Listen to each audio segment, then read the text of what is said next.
Mental health, like physical health, is something we all have.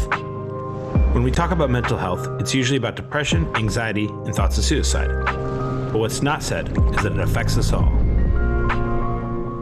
Think of our mind like a bottle of soda. Life shakes us up. And inside, the pressure builds.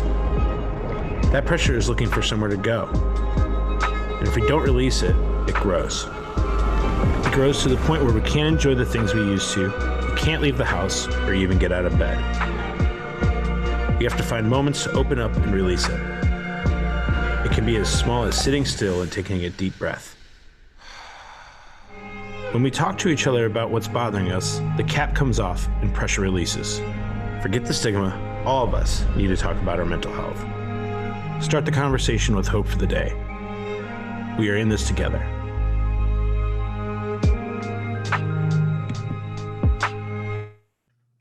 Good evening, everyone, and thank you for joining us for another episode of Conversations Cafe, recorded live from wherever the heck we happen to be. I am Carl Evans, Senior Director of Operations at Hope for the Day, and Conversations Cafe is a program we bring to you weekly at 6 p.m. every week, now that we're in the digital space and no longer a live recorded podcast. Tonight's episode is special as all of them are, but particularly because this is the culmination, or really the introduction or introducing announcement of a project that great number of Hope for the Day team members have been working on for really more than a year, called Project R.E.D Team. This episode is titled Introducing Project R.E.D Team, and Project R.E.D Team is a variant of programming that Hope for the Day does, and it's dedicated to individuals who have put their life on the line for the safety and health of the public, of the community. Project R.E.D Team refers to an acronym, R.E.D, which means reminding everyone deployed that it's okay not to be okay. And the acronym R.E.D comes from different sorts of levels of duty that you'll hear about later on, but we've appropriated it to stand for reminding everyone deployed that it's okay not to be okay. And when we use the term deployed, obviously that is synonymous with military service. And Project R.E.D Team's roots started initially with veterans and active duty members of the military. But as we began to grow and build this program, we realized that there are a lot of people who are putting their lives on the line for the safety and health of the community who are often excluded from mental health discussions, even though they're deeply impacted by stigmas, which are consistently the biggest obstacles to effective conversations and proactive intervention on mental health. So we didn't want to exclude anyone. The idea behind variance is that instead of right from the get-go, when we talk about mental health, compartmentalizing everyone, we want everyone who's in our communities to come to the same conversation that it's okay not to be okay. But then as we dive deeper into finding support and solutions, it's important for individuals to be able to carve out and identify their own voice inside of this big group community. And that's a big difference from the traditional way where people are separated right at the get-go when we talk about mental health, where if you're dealing with mental health challenges based on your age or your economics or your ethnicity or your sexual orientation or your gender identity, you're automatically put into different groups. We started with everyone being in the sort of same big room, big tent, and we want the individuals in that tent to define and take their own agency to decide what they want to represent them, how they want to talk about the nuances at the intersection of mental health and their personal lives. And so when we talk about our variants, Project R.E.D team is one that was created through the voices and shaped by individuals within these communities. And we expanded beyond it being just exclusive to active duty or veterans of the military to people who are from law enforcement, people who are on the medical side, firefighters, EMT services, people who have made this commitment in various spaces. And so deployment as a term has been broadened to mean anyone who's deployed themselves out for the benefit, the health, and the safety of our community. And we are so honored to introduce people who were part of that shaping experience. When we talk about Project R.E.D team, this wasn't the brainchild of just one person sitting down and putting pen to paper, but it was taking in the insight, the advice, the guidance, the lived experience of hundreds of different voices, because people are coming from all sorts of different intersections with mental health, even though they're inside of this sort of, civic commitment and civic duty level. Not just different branches of the military, different branches and ages and genders and orientations and regions.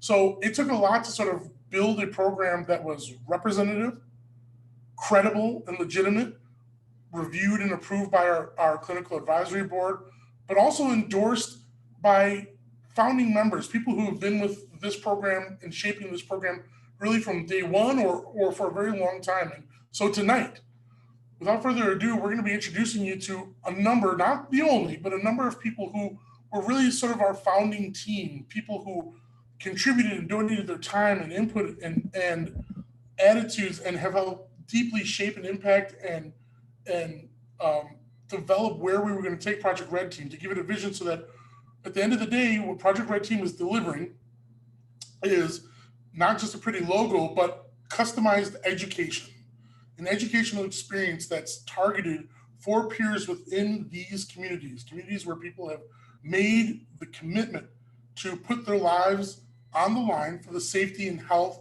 protection of their communities in various different spaces.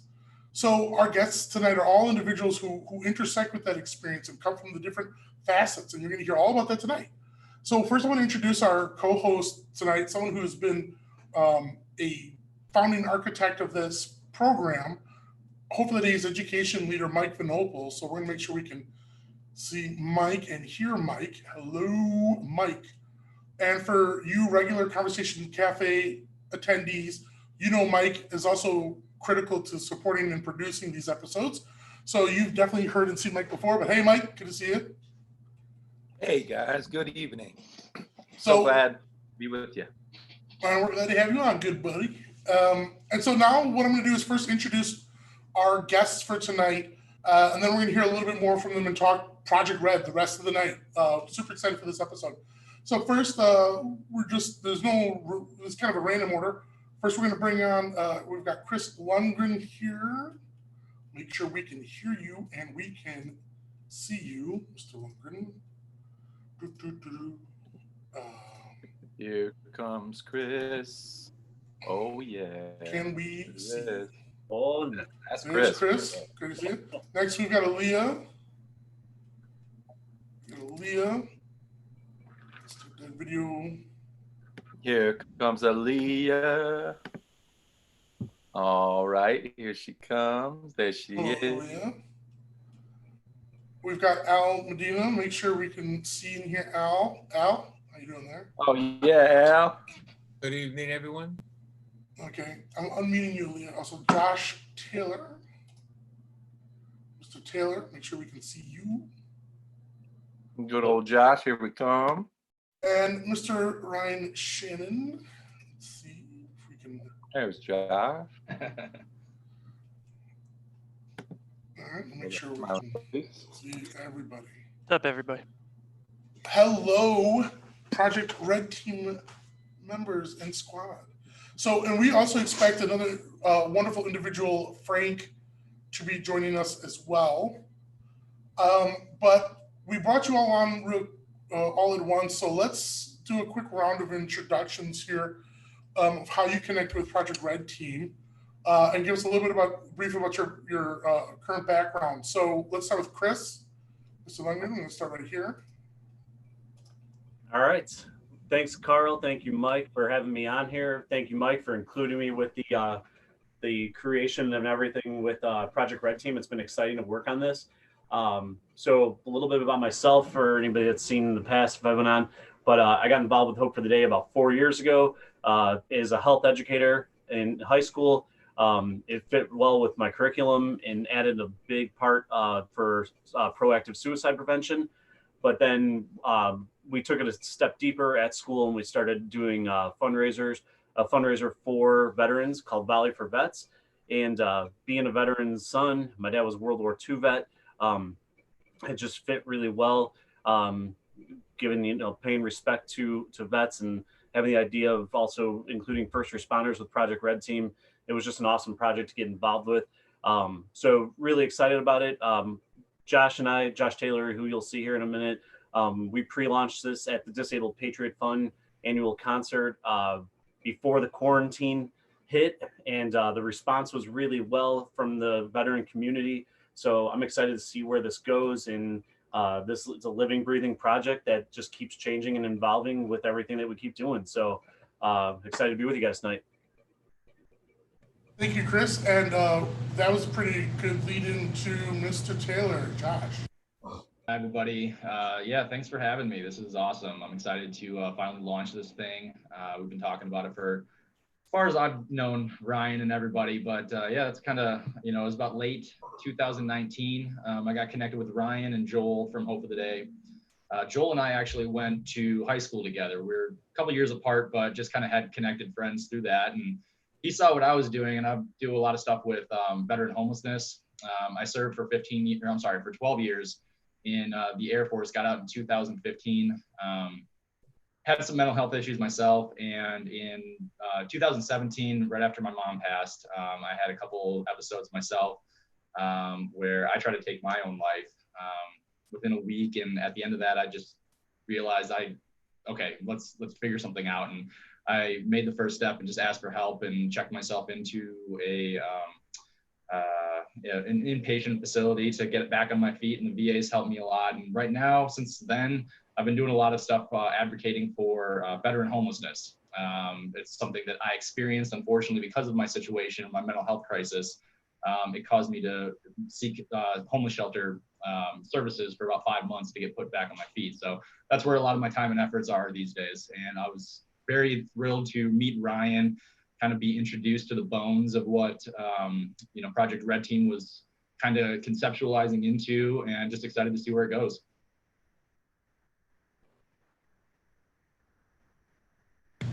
Thank you so much. A little video loss there. Let's go over to Alia and guest, actually, Frank. Yep, there he is. Frank.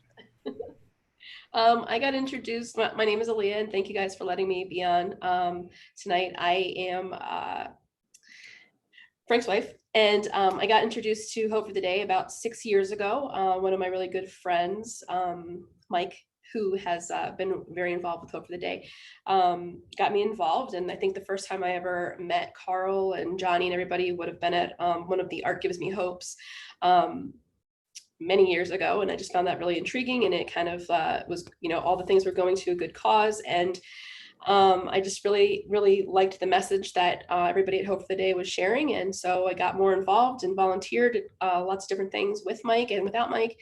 And then most recently became more involved with my current job, which is at Nature's Graceful Wellness. And we will have another variant with Hope for the Day as well coming out soon. My turn.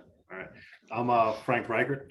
Similar, I met Mike, who's affiliated with Hope for the Day, about 6 years ago. And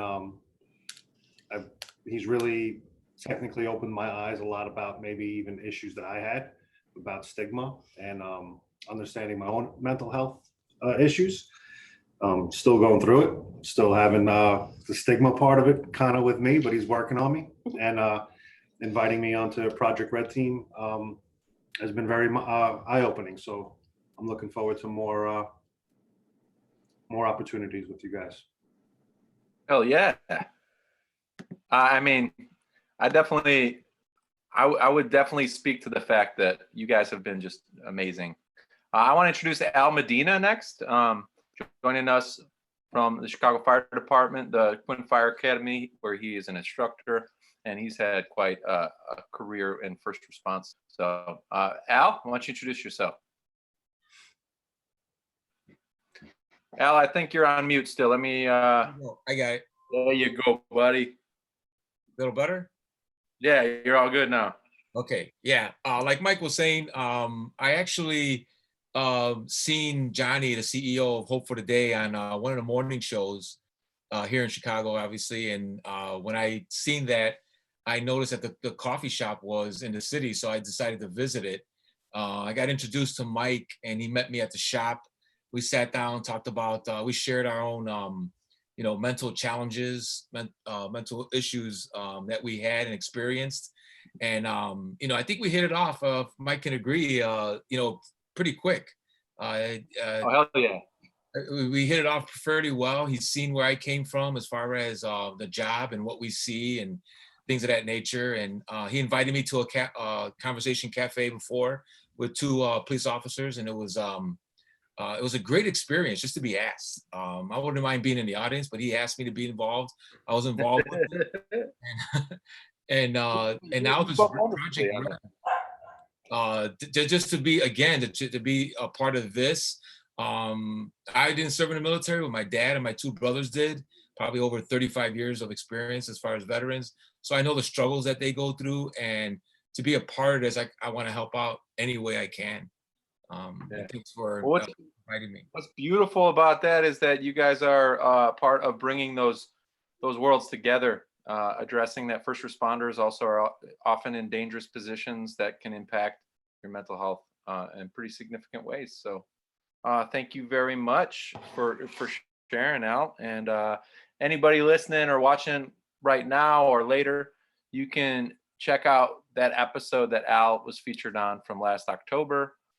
It is called First Responders, Conversations Cafe, First Responders. You can get all of those past Conversations Cafe episodes at anthologiesofhope.com or wherever you listen to podcasts. So this is really great to have you all here.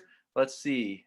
Did we miss anybody who has not gotten an intro yet? No, we got everybody, I think. Ryan? Yep. Hey, everybody. Ryan Shannon. I'm the director of Project R.E.D team. These guys have been thrown around like a year that they've been working on it and this and that. I think we're nearing 2 years since I first came into Hope for the Day's fold. My background, it all started with my own suicidal tendencies, my own issues, the things that affected me in the military. And then I'm also physically injured at the same time. So I went into this wounded veteran community, and it's like clockwork at this point still, where People, I keep getting calls of brothers and sisters and stuff like that still taking their lives. And, enough was enough. I started my own nonprofit that solely focused on music because that's what helped me. Quickly realized I knew nothing about like business or anything to make that actually work. So I buried it. But because I started that nonprofit, I networked in with Hope for the Day. And I just kind of brought to them what I was working on and then where I thought we could go with something like this. The big parts for me, Carl mentioned earlier, RED is an acronym. It's already used in the military. Most people know it as Remember Everyone Deployed. They usually wear red shirts on Friday. They call it Red Friday. Um, I liked that was already there, but I didn't want to take it at the same time, and I didn't want to make it mean something other than that. So we just changed RED to reminding everyone deployed it's okay not to be okay. On top of that too, I wanted to do it different. I didn't want any prerequisites. I don't care if you're a combat vet. I don't care if you're a police officer, a dispatcher, somebody who supports those people, somebody whose brother, sister, father, grandfather was a part of the military or a police officer. Suicide and mental health doesn't discriminate. It doesn't care who you are. Quite frankly, it doesn't give a shit. It's going to come for you when you don't expect it, and then you don't know how to handle it. And that's my story. But by educating and being there, I think the whole point is to create this network of people who can talk about it and kind of change the way we look at all this stuff. That's where I want it to go. That I've got a great team, huge team. Not all of them are here, but again, just thanks everybody for being here for it. Thank you so much, Ryan. And, a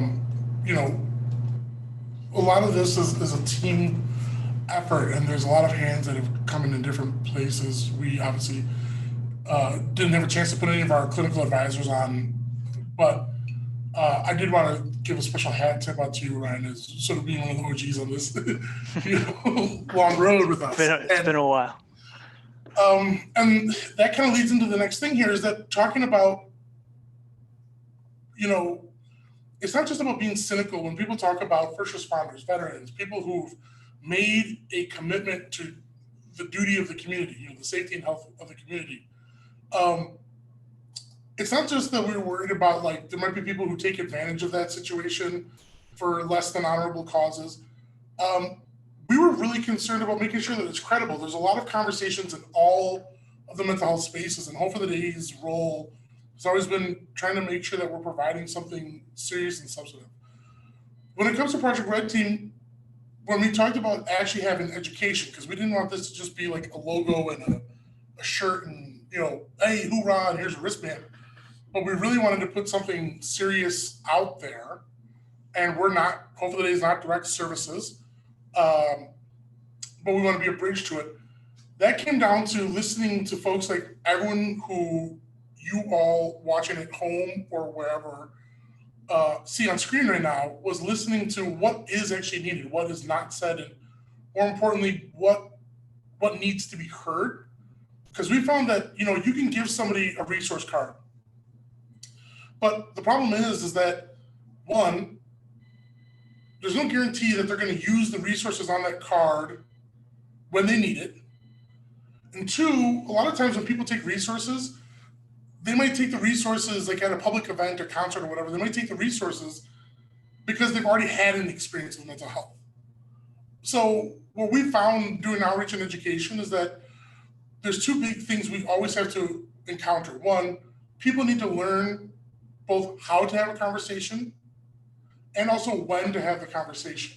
And that's kind of the intersection point here. And I wanted to dive into that with all of you if you feel so comfortable.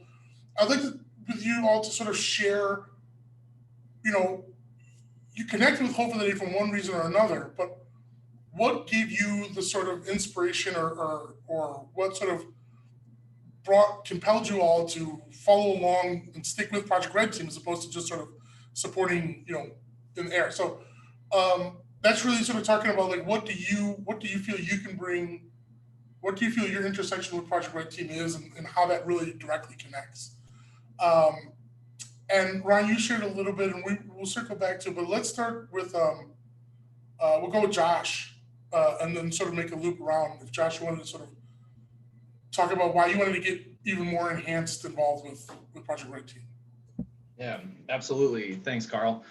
Yeah, like I said, I met Ryan and Joel at the end of 2019 and just kind of got introduced to Hope for the Day. I wasn't very familiar, but because of my own personal experiences and the things that I've went through and the self-awareness through a lot of the therapy and stuff that I've had to go through, I realized that a lot of things that I talked about were very open and honest, and it sparked conversations that I didn't think were possible about mental health issues. And so my openness and vulnerability was opening doors to conversations that I didn't even think were possible, that I wish I would have had before my crisis situation.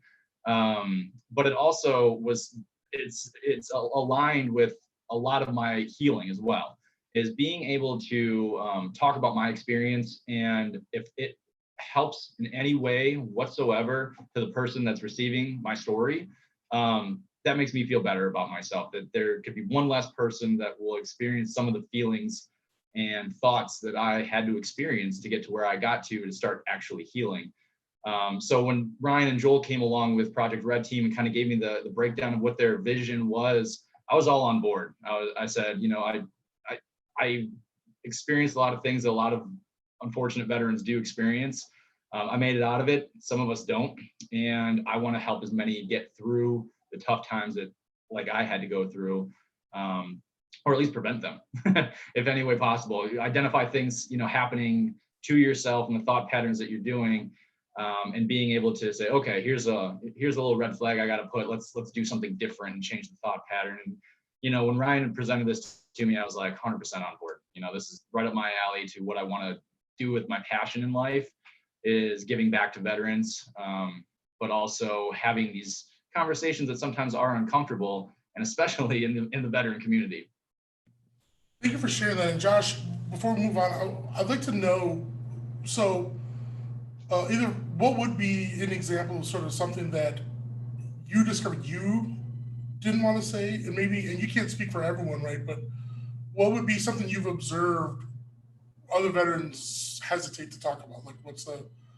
A lot of it's fear-based, you know, at the foundation of everything, but afraid of looking weak, afraid of being vulnerable, you know, having a conversation that doesn't make you look like a tough soldier or whatever, you know, like it's a lot of vulnerability, I think, that you have to be able to break down those walls. And that's what I found with my story, is talking to other veterans before I even got connected with Hope for the Day and Project R.E.D team, is by me telling my story, you can just kind of see light bulbs come on in people's eyes, where it's like, these are the feelings that I felt. It was the isolation. It was a lot of just negative thinking. I almost fought any positive thought that came into my head. I wanted everything to be negative until it just got to a disastrous point. But being able to talk so openly about that, I see it click in a lot of people's eyes, where it's like, okay, you know, I can relate. And having that relatability is why I like working with veterans. You know, it's something that it's a title, unfortunately, I'm gonna have to carry for the rest of my life. Like, I'm super proud of my military service, but it's one of those little, you know, categories that everybody's kind of put in. Everybody's got a gender and a race, and, you know, I got the veteran tag now. So I want to help my brothers and sisters that help me get to where I'm at today. Thank you. You know, and so Josh, it's in what I'd like for our listeners and viewers to think about there is, so we hear this sort of silence, and there's a masculinity base to it, and there's a fear of competency. And I want to loop in, before we go to other folks, that's also, I think, something I want to highlight. If we have Al chime in here, is that as we were expanding this program, we realized that sort of stigma wasn't exclusive to the military in terms of, you know, as we were connecting with first responders. And before we hear from other folks, Al, I don't know if you wanted to sort of chime in about that, because you know, folks like you, your insight and your professional background really shed a lot of light on what seems like endemic silence in a first responder world too. Yeah, what really drew me to Hope of the Day, or Sip of Hope, to be honest, it was for myself initially. That's probably a little confession right there. But then I said, well, maybe if they're reaching out to the community as much as they are, when Mike told me what it was all about, it drew me in because they were reaching out to the community. So then I said, well, if they can reach out to the community, I can reach out to my brothers and sisters on a department and give them just another avenue just to see, you know, hey, if you don't want to talk to, you know, somebody in the department, you have another avenue to go on. So not only did it feed me, you know, with the wounds that I had and mentally going on with maybe some calls that I've had and seen, but I forgot the guy's name. Was it Ryan? No, not Ryan. Josh, when he talked about the masculinity. Before I joined the fire department, any fire department, there was a thing that one of my instructors said in paramedic school that the fire department is a boys club. That when you go in there, you know, it's all about this testosterone and all this stuff. So if you do see a bad call, you know, I felt personally, I can't speak for everyone else, but I felt personally, I can't talk about this call, how I feel, because I need to, you know, be prepared for the next run and get ready and get my rig ready, get my partner ready, clean up and go back. And I became a professional at hiding that stuff, you know, but then it started to creep out. You know, I went into a depression state. I don't know if it was just because, but I was in denial. That's another thing too, is the denial portion, the masculinity portion. Who do I go to? Who do I turn to? So Sip of Hope was just a soothing to know that, you know, I don't know Mike from nowhere. I mean, but I all of a sudden I want to talk to him for hours. And if this is a program that he is involved with and with the community, then that's what's going to attract me as well. But again, we as first responders need more than just one venue to turn to, and to you know, lower our pride, so to speak, and our masculinity as far as, you know, we need to vent. I still like that the soda pop analogy. When I first heard that, when Mike spoke about it, I was like, wow, a light bulb went off. And there's a lot of pressures, but again, I know I'm not the only responder that hides those things or suppresses them. And I think this is just actually a good way to help my brothers and sisters, and plus any way I can with the military. You know, with this virus going on, it's a really concern for us, anxiety wise, but the military goes through that every day. So to hear, you know, every day while they're, you know, in another country, that's every day. This, you know, it just hit us now, but as far as the virus goes, but I think helping out with people in the department and helping out with the military, I mean, what other place would you rather help out than those who serve? And thank you for sharing that, because I think it's important. One of the things that when we talk about stigma all the time, it boils down to the things we don't say. If somebody says, well, what's stigma? It's not just a buzzword. You can map it as the things we don't say. But one of the things that it does is it creates, you know, distortions of our reality. And when we think of the different ways that people can serve in the community, one of the weird things that stigma does is it creates this illusion of like a hierarchy, of more important and less important. And what we've observed, especially in the first responder world, is that individuals will think about their experiences where they're experiencing what might be called trauma, that, and hopefully today we use the term psychological injury. And they'll math it out and say, well, I didn't go to war. I didn't see that kind of a intensive combat. So what I went through on a call, it was a terrible, you know, vehicular accident, or, you know, someone who was a victim to smoke inhalation or what have you. And by extension to EMT, seeing, you know, physical injuries and whatnot. It's very easy for someone to get it into their mind to think that this isn't qualified as traumatic. This doesn't fit, you know, something that's intensively happening to me. And so people will dismiss their experiences. They'll stay silent because they're supposed to say, like, I can deal with this. This doesn't reach trauma level. So if I'm having a problem with it, I need to stay silent. But that's so critical. One of the reasons that we wanted to put Project R.E.D team together and expand, the audience, was that there are too many people who are dismissing or trying to belittle and minimize their experiences because it's not registering in a classical, stigmatized hierarchy. In the same way that we think of first responders are subject to that and experience that, I think another way to think about this is the conversations that are had as units, as the family unit, as the domestic unit, as the supporter unit. And I kind of want to pivot over here to Frank and Alia to sort of talk about, Frank, if you will, sort of share your background with this, and Alia, share your sort of intersection with this too, because I think stigma also keeps communication silent among people who can be supportive to one another. And I'd just like to hear from you both. So my background was I was in the Navy from 93 to 2008.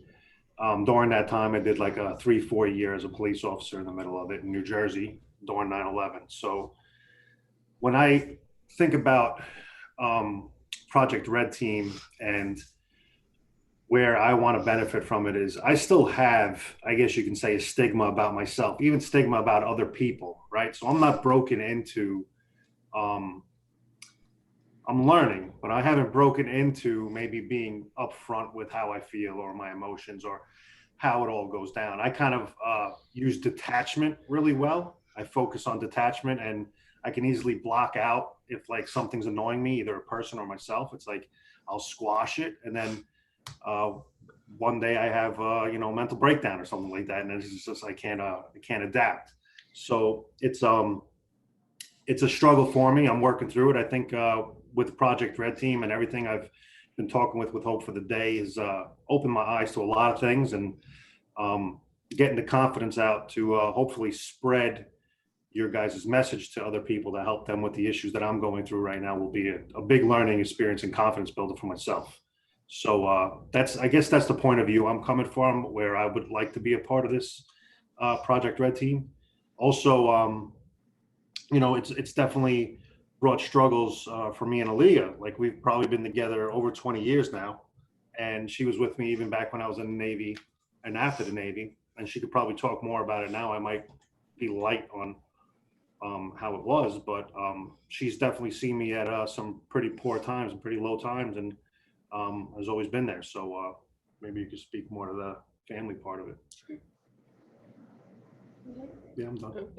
Okay. So Frankie and I have been together for a really long time, and besides him being in the Navy, I also have a brother who was in the Army for several years, and then my brother-in-law, Frankie's brother, is also currently serving in the military. He's in the Air Force. So Eric has been deployed, Frankie's been deployed, my brother Kevin has been deployed. So that always excuse me, as a spouse and as a family member is always a stressful thing as well. Just to be able to, kind of deal with the separation of people being gone or deployed or even just stationed to someplace else other than where you live. That's hard, and that's just a mental challenge in itself, just that separation, but then also the worry about the person's safety if they are in active or not even in active combat. If there's someplace that's still dangerous, it's a worrisome thing, and you might not be able to get, now you can because of technology, but back in the old days when there wasn't a lot of internet connection, or you had to wait for a phone call or snail mail, that was really hard. It was mentally taxing just to kind of like wait for that communication to come through to make sure that the person that you love was okay. So I think that's my perspective coming at it for Project R.E.D team, just as a spouse and a family member, and hopefully I can bring support to other spouses and other family members that have gone through that as well. And then also seeing your spouse or your partner or your family member come back, and they might be different than they were before they left, and they don't necessarily want to always talk about the things that have happened and things that they've seen or had done. So I think Project R.E.D team gives a really good, will be giving a really good outlet for veterans and people that are on the front lines to be able to have that outlet to talk about it with other people that understand. And I wanted to add like something that I that kind of opened my eyes up a little bit too. About a month, maybe 2 months ago, with Mike host at an event for some homeless veterans. I got to talk to some of them there, and it was kind of nice even seeing not only are they veterans and have their veteran issues and other mental health issues, but they're also homeless and dealing with all of that. Being institutionalized in either being a police officer or not just prison, but being a police officer, being a fireman, being in the military for any long length of time, you become conditioned into a way of acting and a way of talking. And when you're taken out of that scenario and now you have to deal with, I don't know, let's say I'm just going to say civilians, and you continually talk or you continually act the way you were, thinking that that's everyday talk, and then you come to find out, well, hey, you're basically being an asshole without being an asshole, because you don't mean to be, but maybe my humor is so extreme that you're not used to hearing it, or the way I bust your balls as being friendly, you might not accept that. Where I could be super humiliating to some of my best friends in the military, and it would be like a laughing gig, as if I gave them a hug and told them I love them. It's just one of those things, right? So, that institutionalized part was a part that I've overcome greatly since I've gotten out. That was a powerful day. That was a super powerful day having you come to Safe Haven with me, you and Alia, for us to sit and have Fago and snacks and really talk about the real shit with all of those chronically homeless individuals from all sorts of different branches and eras of military. Goddamn, I'll never forget that day. So I really appreciate you guys joining me that afternoon. And just for our viewers and listeners, Safe Haven is an organization in the greater Illinois area that works with veterans who are displaced or homeless. And Frank and Alia, what I want everyone to really, really pay attention to is something really important. It's a part of all Hope for the Day things, but Project R.E.D team is not about having the answer, magic wand sort of thing. As we say with everything, there's no magic wand with mental health, okay? There's healing and there's finding management for things that could be with you for your whole life. But what I want to draw from Frank and Alia's story is, if you're hearing what's happening right now and hearing the conversations that are happening, Project R.E.D team isn't just about you joined because you need to become an advocate and you've got it figured out and you went through something and now you want to pass it on to other people. One of the most powerful things you can be doing as an individual is just learning how to start the conversation for yourself and for your peers and the people in your community. Proactive prevention has the community focus, and people will choose, if they feel they're at a space, to go and reach out to others. But gosh darn it, if the goal for you becomes focusing on starting a conversation for yourself that leads down a road to finding the tools for support to take control of your life, or find healing and bind the wounds and scars that keep you from enjoying life, that is the accomplishment. And this is what we mean by all-inclusive, is that this isn't about sort of like a one-size-fits-all thing where you just come in and you get some wording and it's okay not to be okay, and then you get a rubber stamp and you walk out and you're fixed. For some people, what we hope for them is they've attended the educational experiences, and as far as they're going to take it, is they're going to take it into themselves, and they're going to take it to their spouses or to their kids or to their parents. And that also brings me into, I wanted to get, we're going to go to Ryan, but I wanted to bring Kris in here too to talk about, Alia, you touched on something that's really important. One of the scariest things is feeling like when you are not the person who took the oath, and you're chained to that community because you care and love at least that one individual, regardless of their gender, whether it's the male or female in the situation or non-binary. When you love the person who is within that duty, you are chained emotionally and physically oftentimes, the quality of life. So it can be scary. How do I support? I want to do something. What do I do? And Kris, sort of talk about why you were so impassioned to put your weight into supporting veterans as you do. You touched a little bit talking about your father was a veteran, but sort of build from there if you would. Yeah, for sure. So with my story, like I said, my dad was a World War II vet, and I saw the pride and just how proud he was about serving. And myself, I always kind of went back and forth. Was I going to do it? Was I not going to do it? And then pretty much just got too old. I aged out and couldn't go for it when I really wanted to at that point. And so the way to give back was by getting involved and by bringing awareness for mental health for veterans and pushing the proactive suicide prevention mission behind Hope for the Day. So those kind of led to that. But when I got asked to be part of Project R.E.D team, a big thing was I got to learn from firsthand from veterans who have gone through struggles and have gone through different experiences that I don't know as a civilian, and that I'm working with my students and my players for volleyball, and I'm working with them to give them a better understanding of what they might be going through. Also, having the understanding in my class when we're talking about mental health and we're talking about mental disorders or discussing PTSD, hearing firsthand from these veterans and these first responders that we get to engage with by doing Project R.E.D team events that will be coming up, or once we're allowed back into the world. And but in just the ones like working with Josh and Ryan and hearing the stories from them, and just being able to make that experience by being able to make a difference by giving back from a different standpoint. And also, I think by doing planning and working with these guys, they also get to hear it from a non-military standpoint. And I think it's just a big learning experience from both sides. And I think that's so important to have different stakeholders, not just each person that served or that's a first responder. I bring the education standpoint with being a health teacher, and also by being involved with Hope for the Day for four years now. I get to see, bring that side of it into Project R.E.D team as well. So, like I said, I'm excited to be part of it. I think it's going to be a huge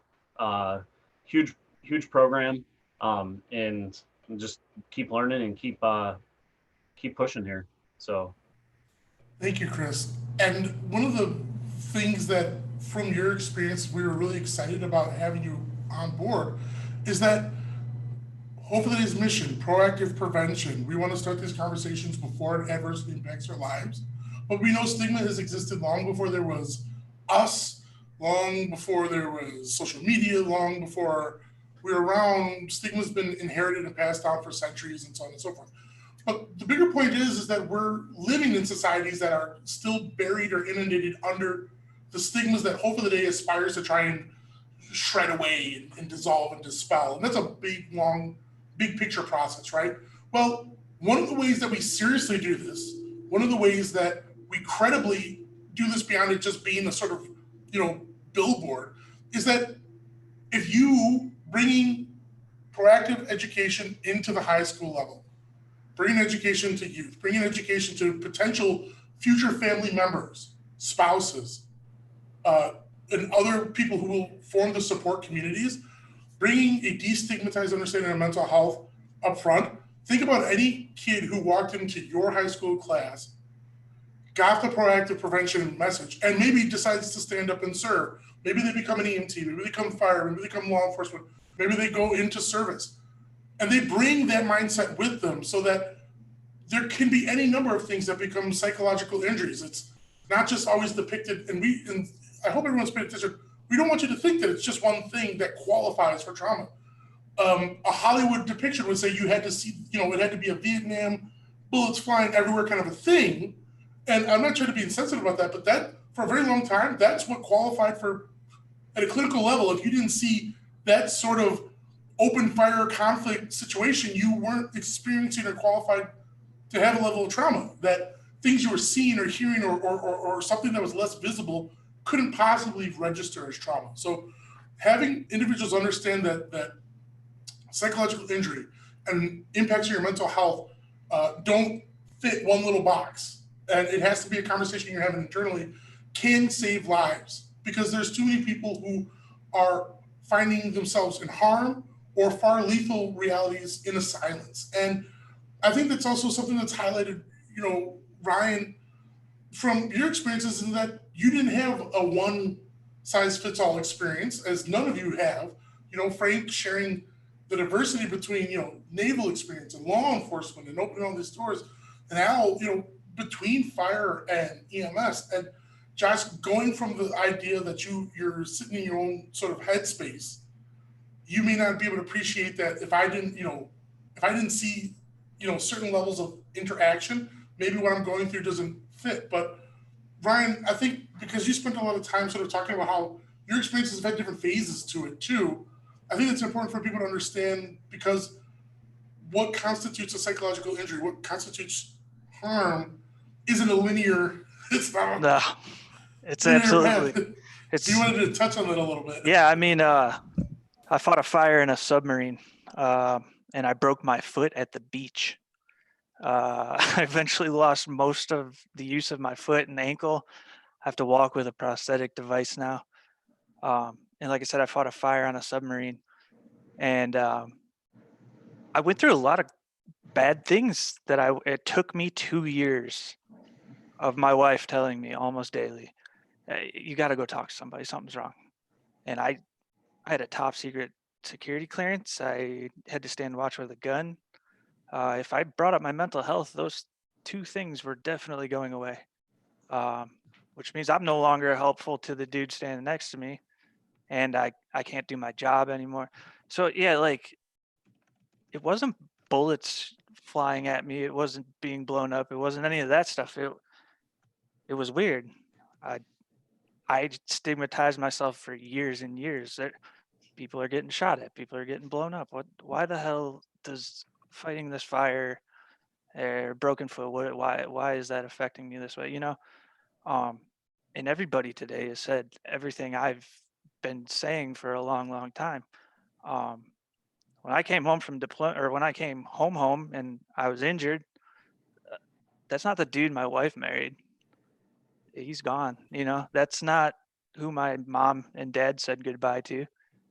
A different person came home, and it was hard for a lot of people to figure that out. So by expanding that word deployed to include anyone who supports, has been there. Alia, you deployed. I'm sorry, you did. You didn't even sign up for it, but you did.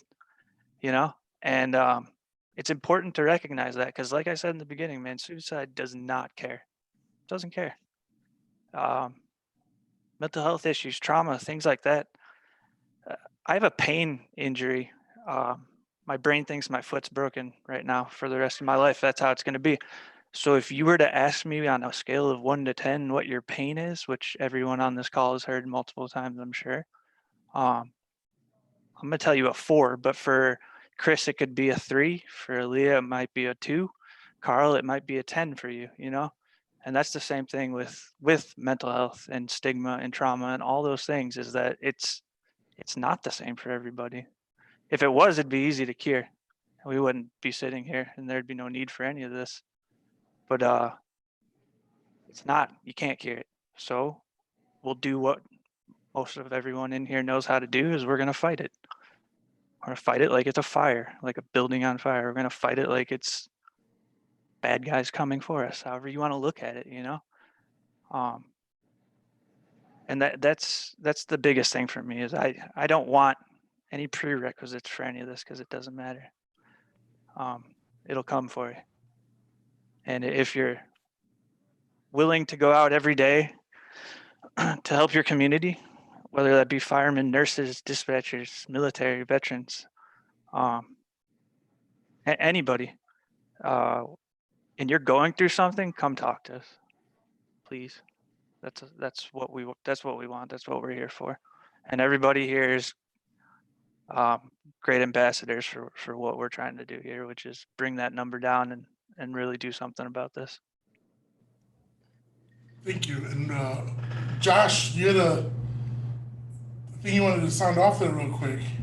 Yeah, there's something that's just kind of been resonating with me a little bit throughout this whole thing, with the discussion of who qualifies in a program such as this. Like, something that I just kind of dawned on me is first responders, military, even healthcare professionals right now aren't realizing when they're signing up to do this, that they're signing up for the most unknown, unexpected, and intense amount of trauma that they could probably experience in a lifetime. Like, that's not something that everybody really thinks about going into these professions.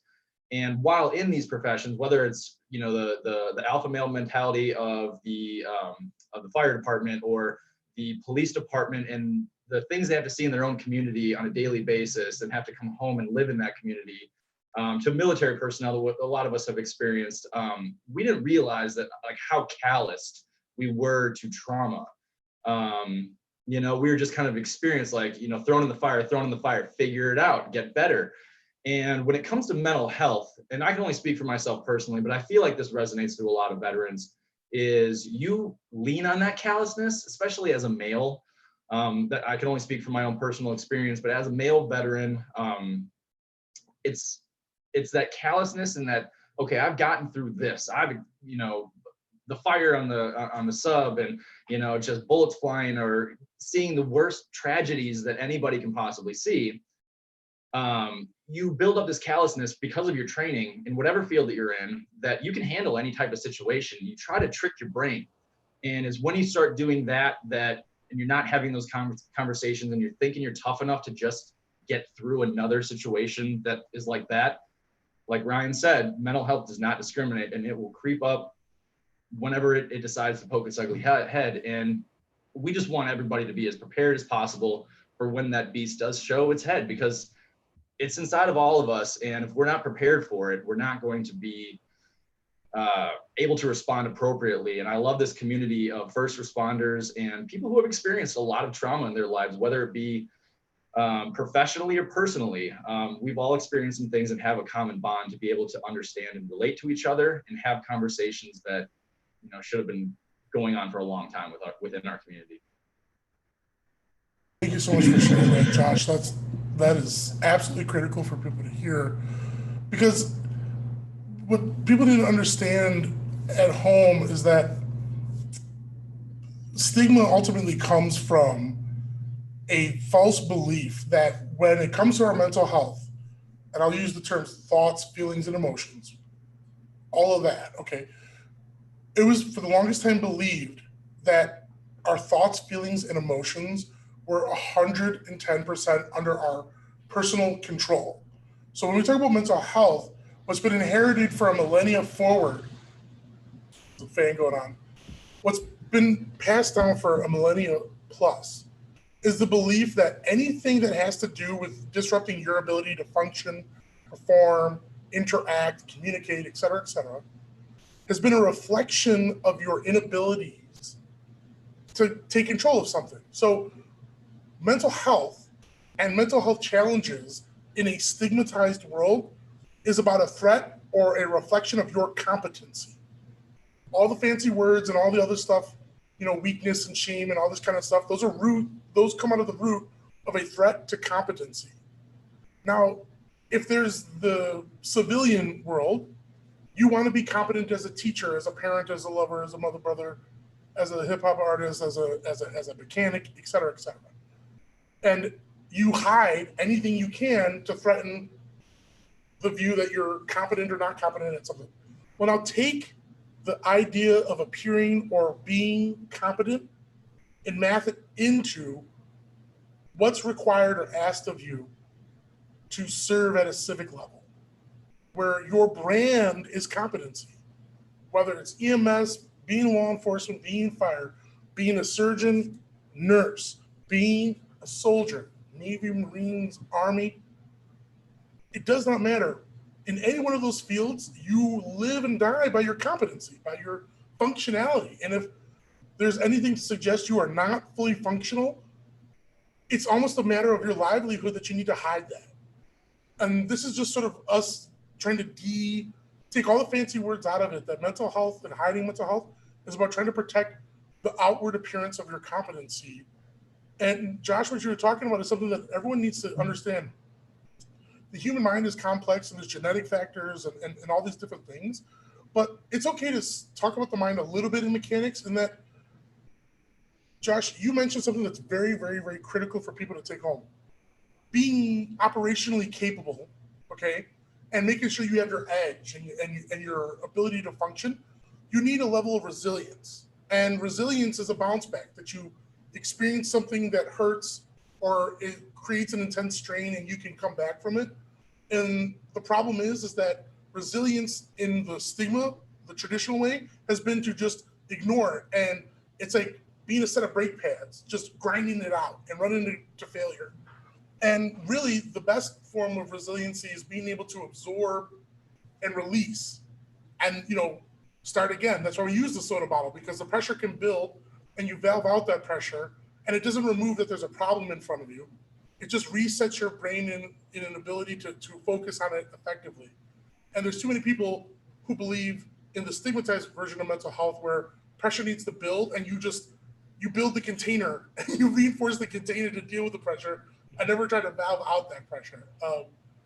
And I saw you all nodding your head, sort of what Josh was talking about and what Ryan's talking about. And did anyone else sort of want to sound off about that sort of silence and that belief that what you're going through, may not be that serious or may not, the different obstacles that you've seen through silence? I don't know. I don't want to put anyone on the spot. But I know it's like, Ryan, when you were talking about from the psychological standpoint, I think another thing to think about is that if thoughts, feelings, and emotions are the basis of mental challenge, physical injuries or physical impacts can also create mental health challenges too. We talk about competency, and you've talked about a TBI, and people may not appreciate the mental health aspect of that. Or think about if you are on the job as law enforcement and fire and you pull your back, could that lead to a mental health challenge down the road? Of course. It doesn't have to necessarily be that you saw something deeply emotionally impacted in that moment. Your ability to perform could create all sorts of mental health duress. Yeah, and talk about that? Yeah, I have a good example about that. So, like I said, I injured my foot, and I now use a prosthetic. It's a big old brace that I use to walk and run and stuff like that. I was a college and high school track star. That's what I did. All I did was run. I was like 6'6", 145 pounds. I was a long distance runner, right? That sounds emaciated, but it's not.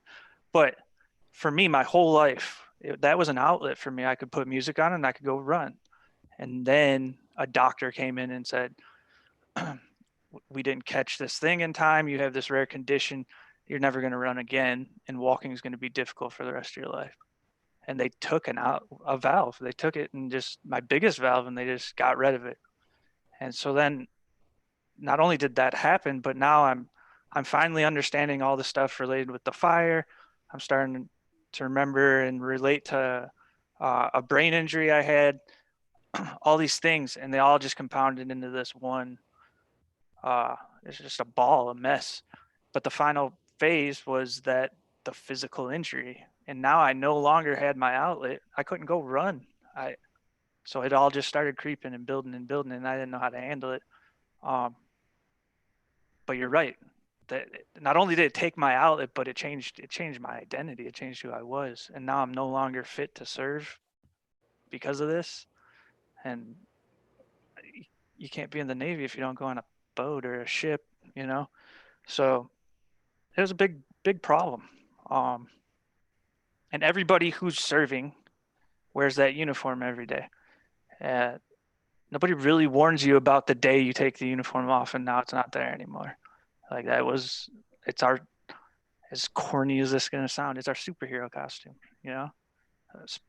Spider-Man and Peter Parker are two different people, right?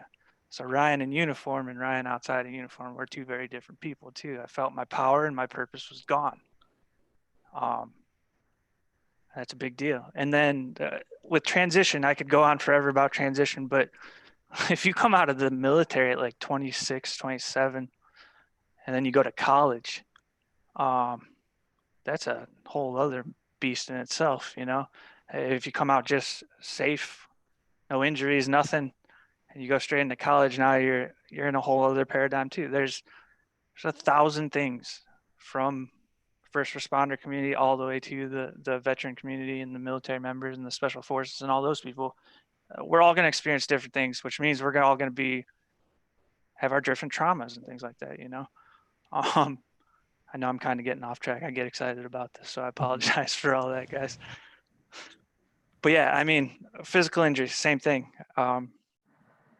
It literally is a flash in the pan, one moment where everything I can go back to and I can see where everything 180'd on me. And I know the direct cause. I know the date. It's just one of those things, you know? Oh, thank you for sharing that. And Alia, it looked like you had something you wanted to. I just wanted to piggyback off of what, excuse me, what Ryan just said about when soldiers or anybody that's on the front lines takes off their uniform or stops being in that position that they had. Specifically, I'm going to speak to him. I know that when he got out of the Navy, he was in the Navy for 15 years, and that was like, I knew him since high school and, you know, whatever. That was his identity. You know, he was in the Navy, he was on a ship, he was in the bellies of the boat, in the ship, and did lots of stuff. I don't really know specifically. And then like went to lots of places and saw some bad things. But then when he came back and he got out of the Navy and we got custody of his son, he hit rock bottom because his identity was gone. We had gotten married, we had gotten custody, we had moved, and things fell apart.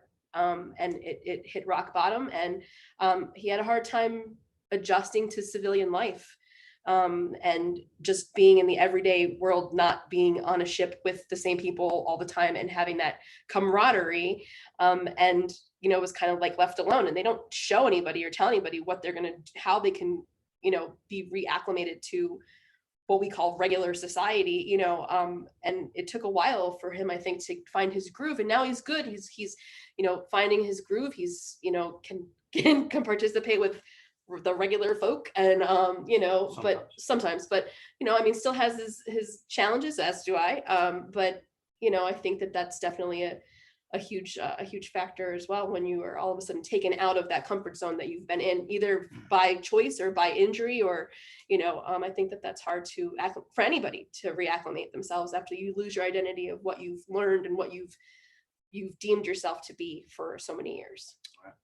And to talk to when you were talking about the how you have a silence, and tell me if I'm right or wrong, when you were bringing up silence and Ryan was talking about running, would that be what you were considering silence? Like that was your coping mechanism? Yeah, it was at the valve, right? Yeah. So when I think about that, I guess my valve is probably just focusing on something. And if it's a video game, or if it's going out and doing something around the house or whatever it is, sometimes I can get really in a groove and I just want to do that all day, you know, and it usually is triggered by like, all right, am I in a good mood or not?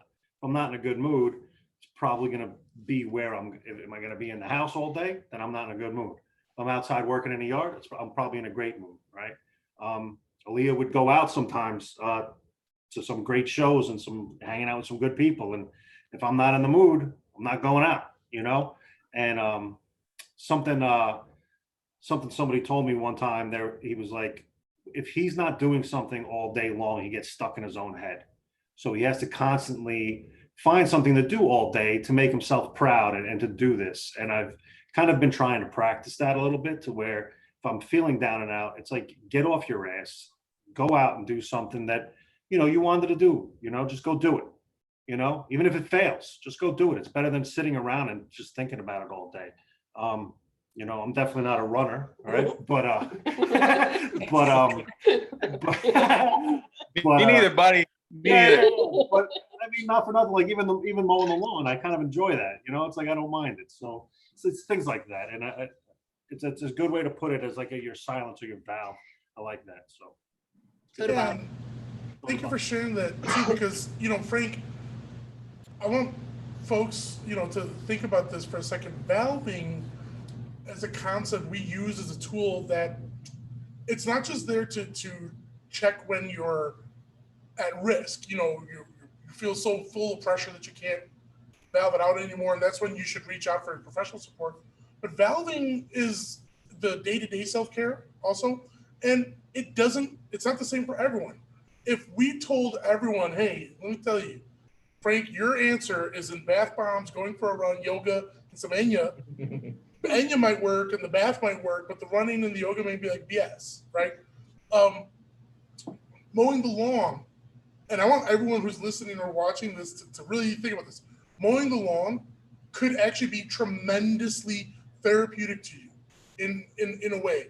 Woodworking, there's a lot of people who, building things or wood crafting and getting their hands and their brain active on a thing.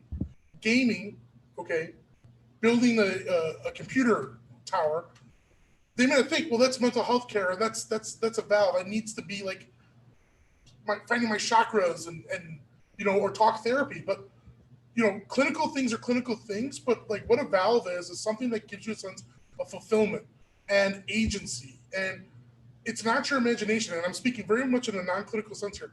Things that are at your control and your discretion, that is so powerful. And those are the valves. Those are the things that let you direct your emotions and your feelings and your thoughts in some sort of way that's under your control. And so I want to make it crystal clear, because we're talking about valves at this moment. There is no singular mold for what a valve is, okay? It could be in the physical realm. It could be in the creative, artistic endeavors, making music, singing music, whatever.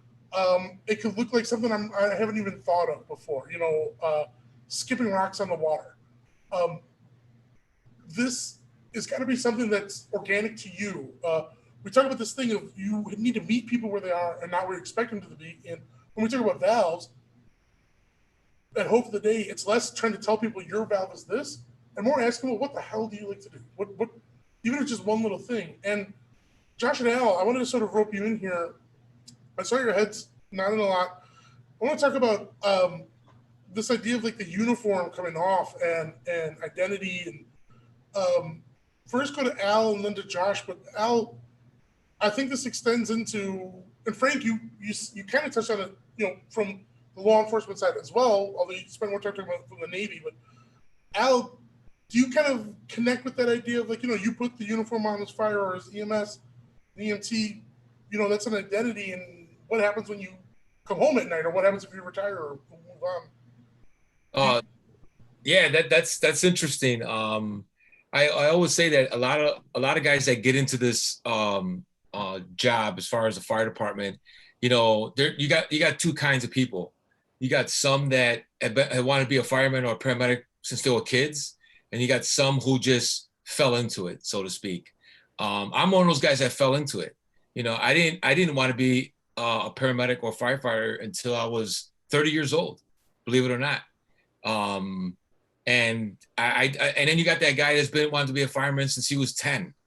And I think, my personal opinion, those are the ones that are going to have the hardest time walking away. When I'm talking to somebody about my personal experiences with mental health in the department that I know I can safely talk to, I always tell them, look at that patch. You see that patch? That's not me. My patch, I'm a person. So, and that's when they know that I'm talking one-on-one now. So retirement, I don't see it's going to be hard for me, but I've seen guys pass away a year or two after retirement, and because they're staying on the job 40, 45 years. Think about that. They could have retired 15 years prior to that and enjoyed their retirement, or get into a part-time job that's not taken away from their, because what is retirement? Is it you just die? And I think the department should do more on preparing for that, taking off that uniform. For me, I can see, I love what I do. I love teaching right now as we speak. I honestly love being a paramedic.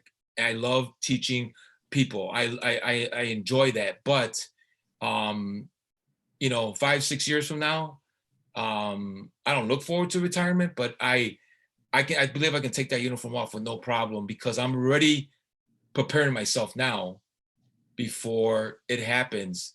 Whereas there's many, I'm saying thousands, that probably aren't ready for that, to take that uniform off and to become a civilian. I've said this to my brother too. He served in the Navy for 22 years as a Navy diver. And he became a cop after that. He became, he wanted to do something. He could not be in an office and being a police officer. So he went back. He works for the government now. But I told him, I said, you cannot survive as a civilian. Now I'm not speaking for everybody, but I know my brother, right? I can speak for him. And he looked at me, and it dawned on him that now he's in an office, but now he's 61 years old, but now he's accepted it.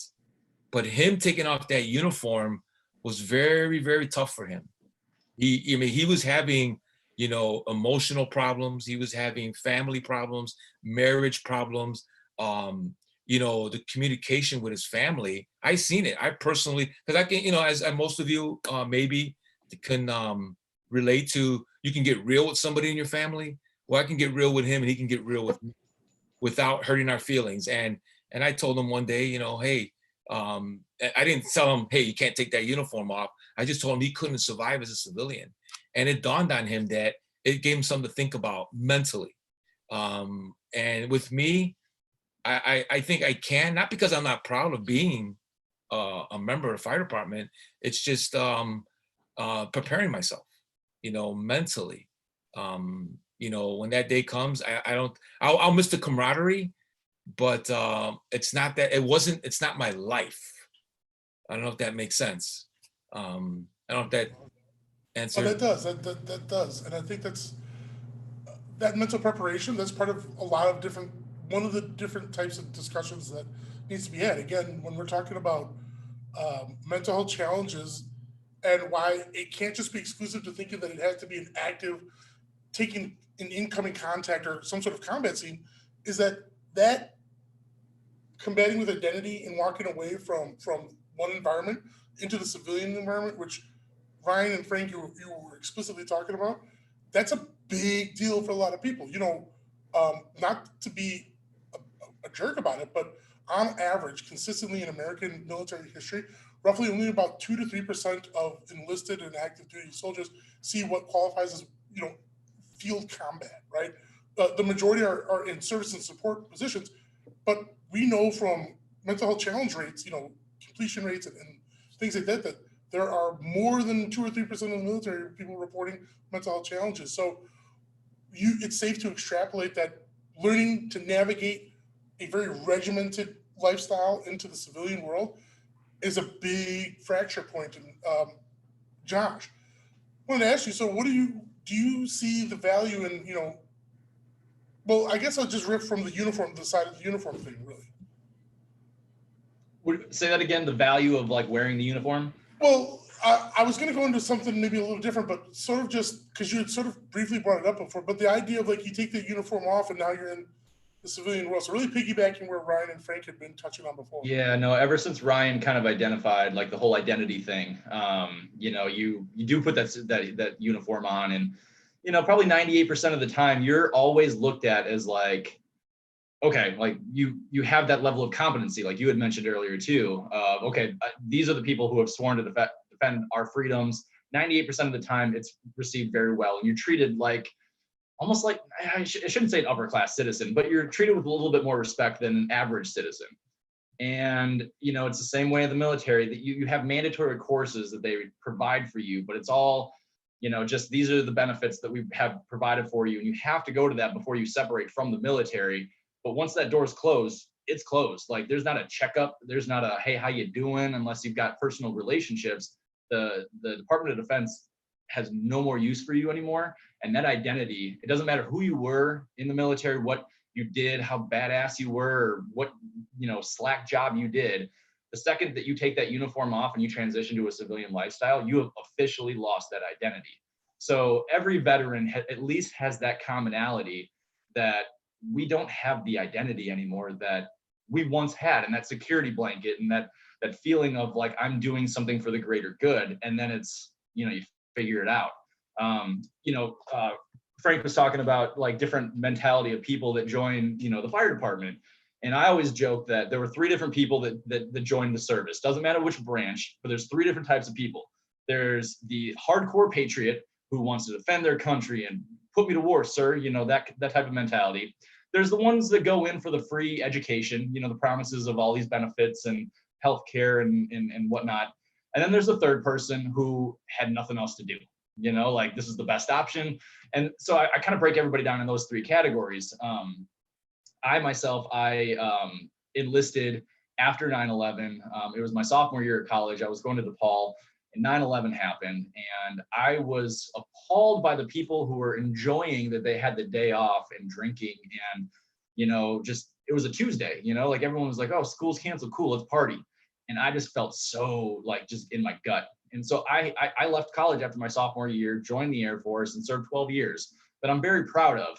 But I'm not going to lie that I'm probably the same as every other veteran, that the second that uniform comes off, you got to figure a new normal out. And that's, we're all kind of going through that right now, but, we're all experiencing how difficult that is to just have a new identity and try to figure out. I was 33 years old when I got out of the military. I didn't know a damn thing about health insurance. I was like, oh, I have Medicaid, or TRICARE. TRICARE covers everything. I don't even have to pay a bill. It's just whatever. And then I was 33 years old, feeling like I was coming out of college, like, I don't know this world, so it is a transition. So there's at least that commonality with all veterans and first responders. You put your values, morals, life sometimes on the line for your job. And when that's taken out and you're kind of, having to figure out what it's like to be in Gen Pop, however you want to describe it, you're like, okay, how is this life? How, it's hitting that reset button, and it's hard for a lot of people to deal with, for sure. And it was hard for me. That's excellent. Thank you so much, Josh. When you look at the different roles that everyone can take in the sort of community where, from Kris's side of supporting platforms, just like Hope for the Day tries to create platforms to support people who've made these commitments. I think as we're winding down here, I want to just sort of drive home on something that so let's say from the civilian side and things like that, there's things that we can be doing. And I'd like to hear from Kris on that side. But Alia, you come from an intersection in here that's different from Kris and I and Mike's. I'd like to hear from everyone sort of in closing about two things. And the first thing I'm going to ask is just about the importance of hearing it's okay not to be okay, and hearing the proactive message from someone who's actually lived through the experience, taken the oath or went through the training in each respective field. So, but first, Kris, from your standpoint, how do you see yourself as someone who's from the civilian side being able to like throw your weight into support? What do you think is like the sort of best aspiration of what you do from the charitable side and also being an advocate on this platform? Yeah, for sure. So one thing, like Josh was saying, once you take the uniform off, it's like you're being thrown into a whole new identity, and being able to be there and just be a surrogate or an advocate to help somebody out in that instance of whatever way we can, show them the right ways. Just like Sip of Hope's little like joke is, we're the Yelp for mental health. By jumping into this other sector of first responders and veterans, by giving them the tools and giving them the resources they need, or even just being there to listen. Obviously I try to do fundraisers and give back. I like to give back to the local community fundraisers so that I see the impact it's making right where the money's raised, and going back to a soldier or a first responder right then and there. But I think maybe it was you that said this earlier too. Having students that have embraced the proactive education standpoint, and I do that not just in mental health, but in substance abuse and nutrition. So I do it across my curriculum after adopting a lot of the Hope for the Day principles. And I think them going into the military or becoming a first responder, I have several students that have done both, and they have this mindset already that they know that they can use these tools and stay in front of a problem before it becomes a problem. And I think that's so big.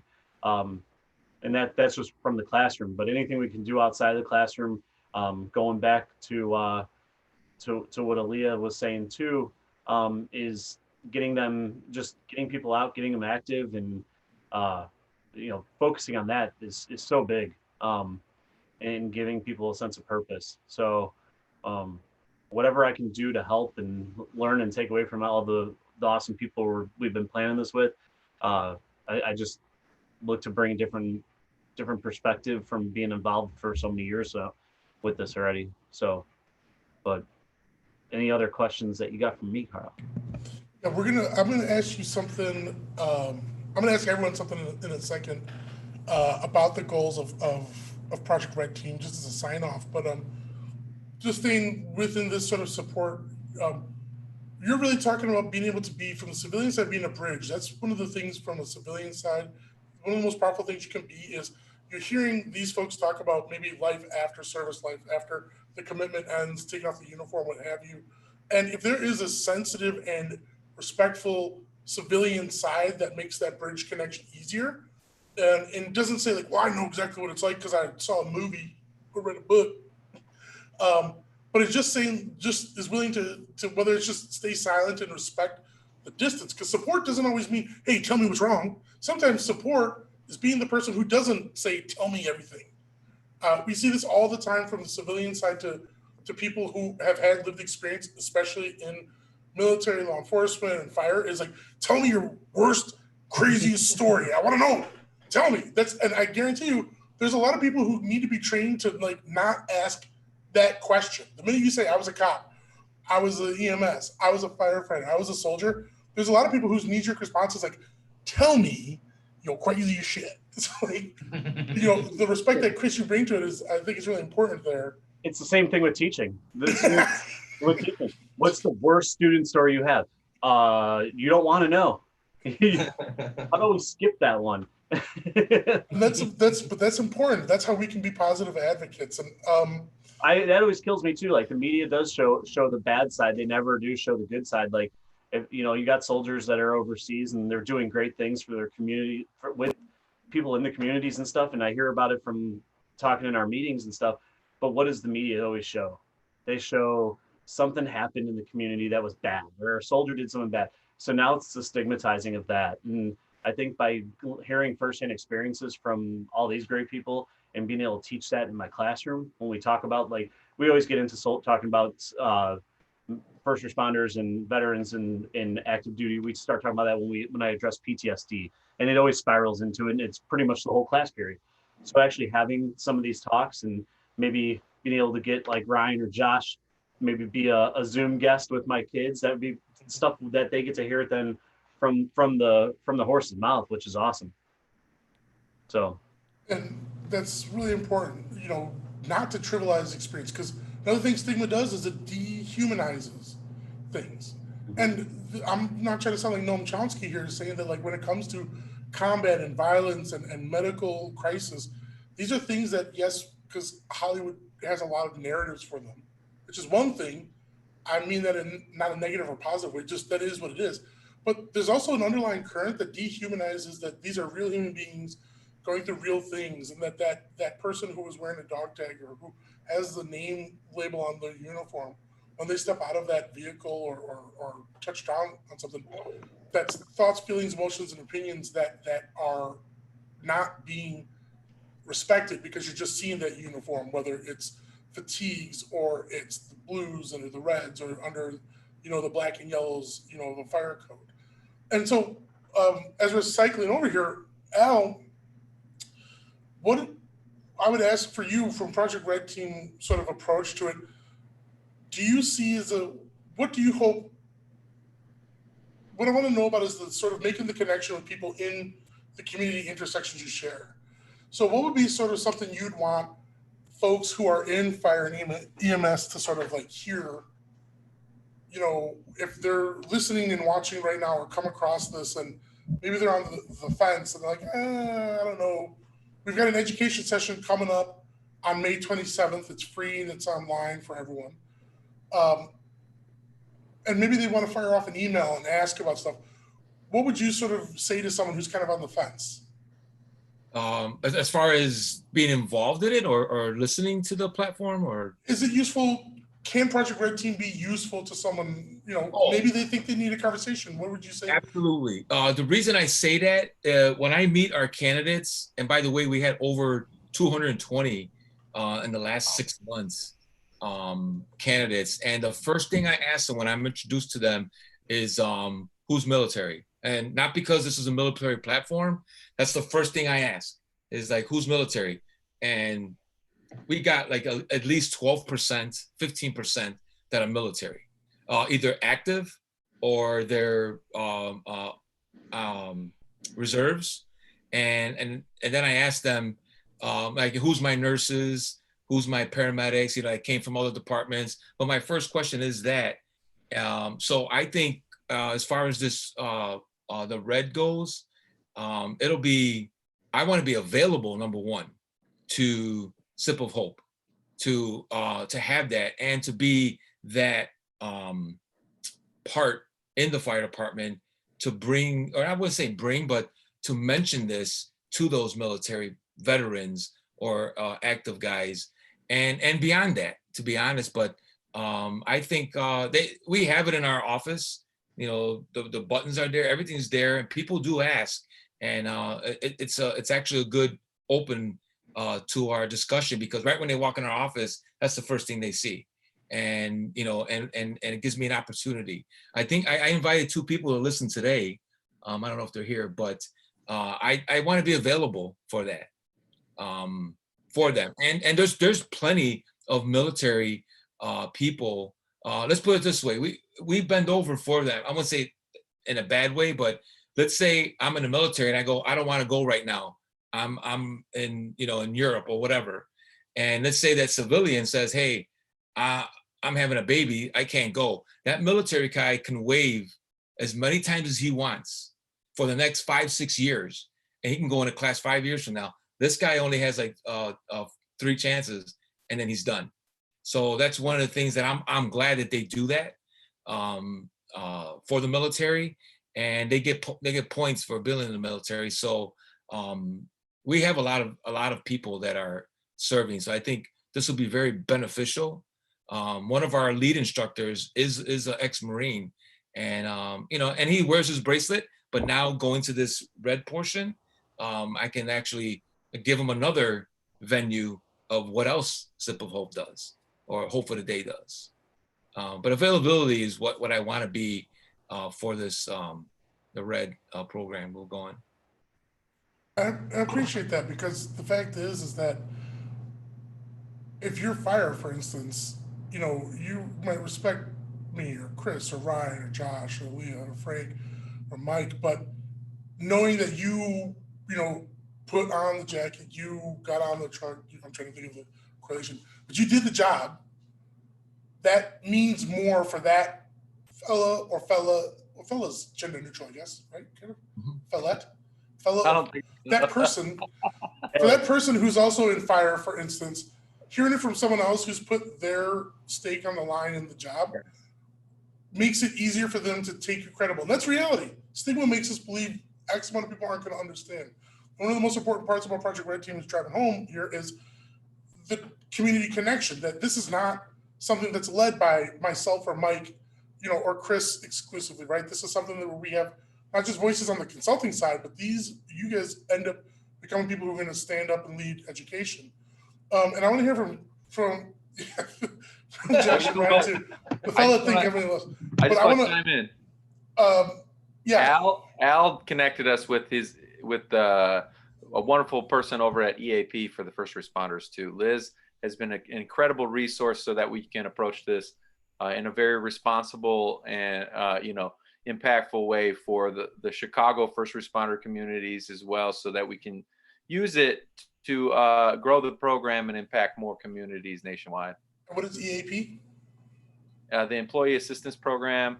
So we have Project Red Team resources that include EAP phone numbers for fire, police, and paramedics. So so if you're listening or watching at home, you heard us use the vernacular EAP. That's companies, corporations have EAP programs.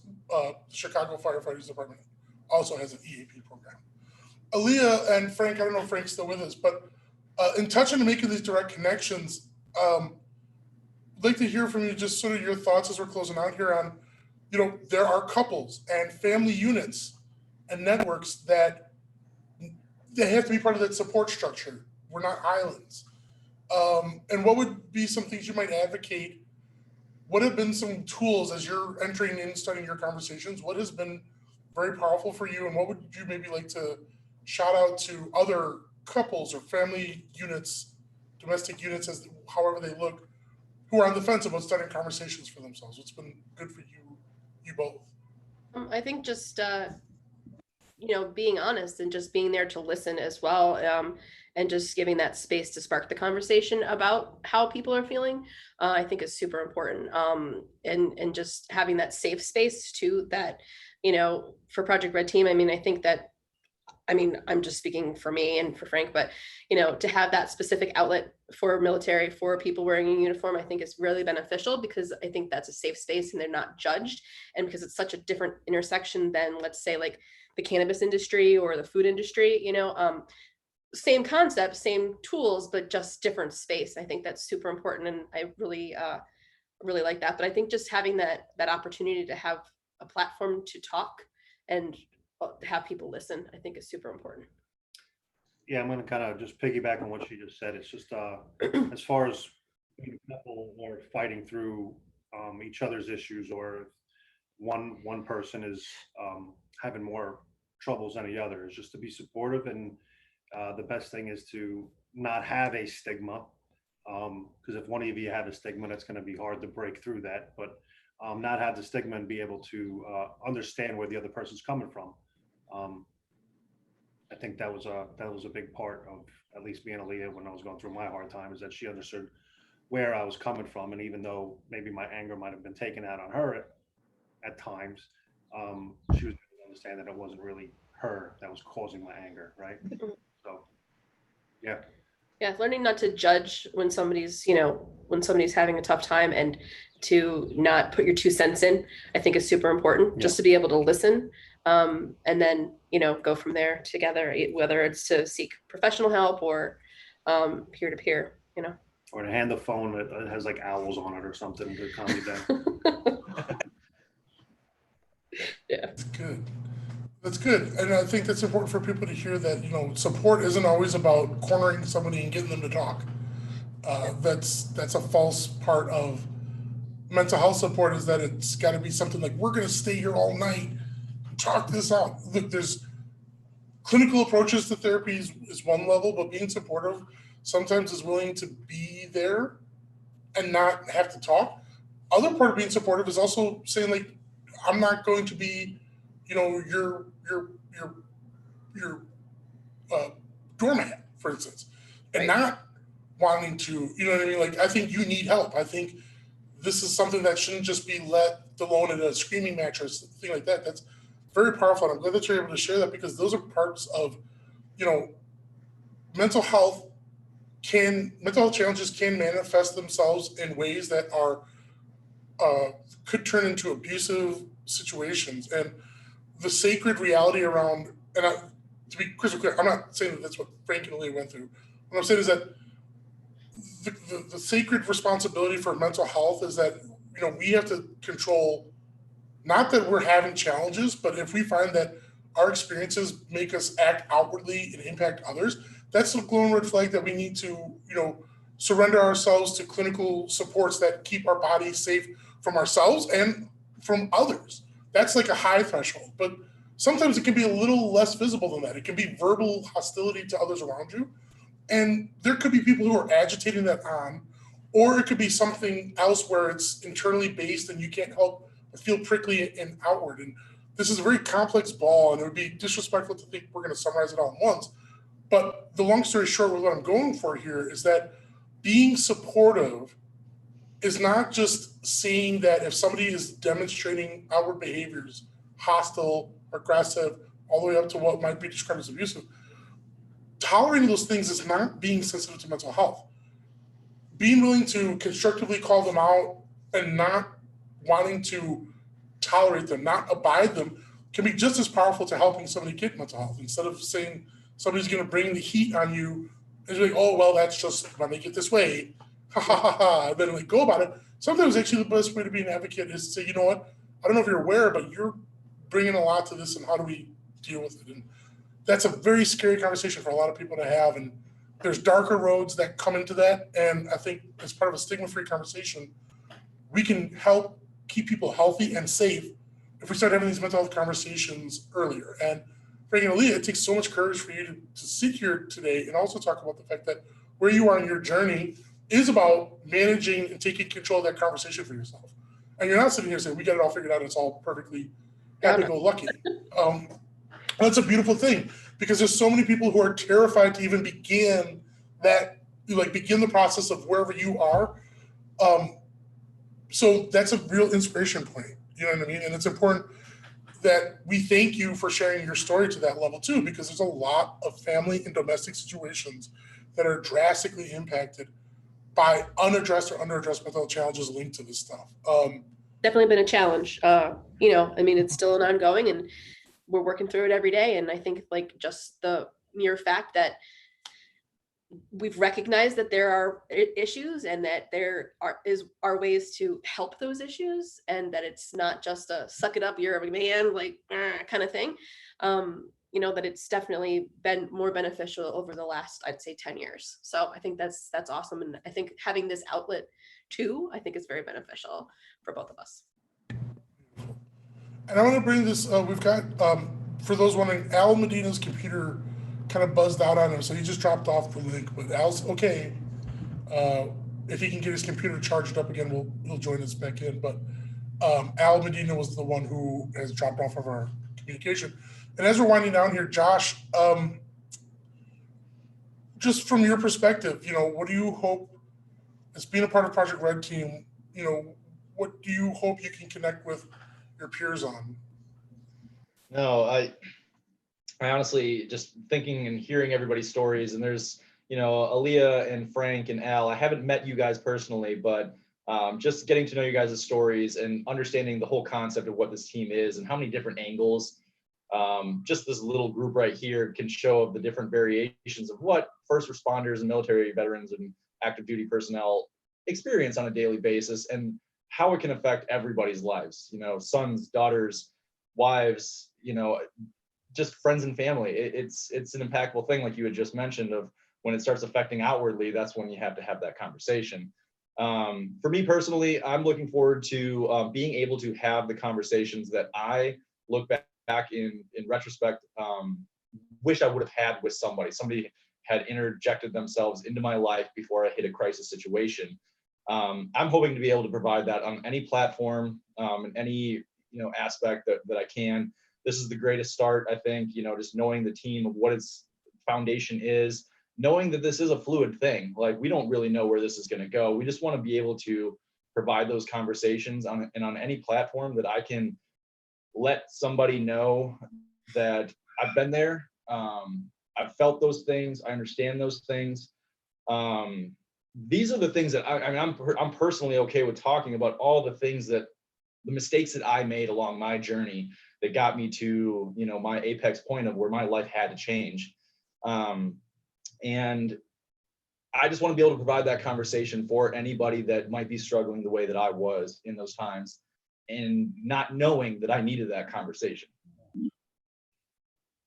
That's awesome. That's something that too many people need to hear. And again, thank you, just like everyone else, thank you for your signing on to this as well. And with that, Josh, I want to pitch it over to Ryan to just, as we're sort of closing out this episode, you've been very, very frank about a number of things, and obviously you shared your story, and you've been with, you're a bit of a godfather on this project, right? Because we said this a lot around you. Tobacco is a necessary provision. That's piggybacking on Josh. Any resource, not every outlet is what we may call finger quotes healthy for the body. But it becomes a valve. No, this isn't the DARE class. I know. You got to take care of your mental health, but at the same time, sometimes when you take care of your mental health, your physical health, is affected. It's a necessary evil.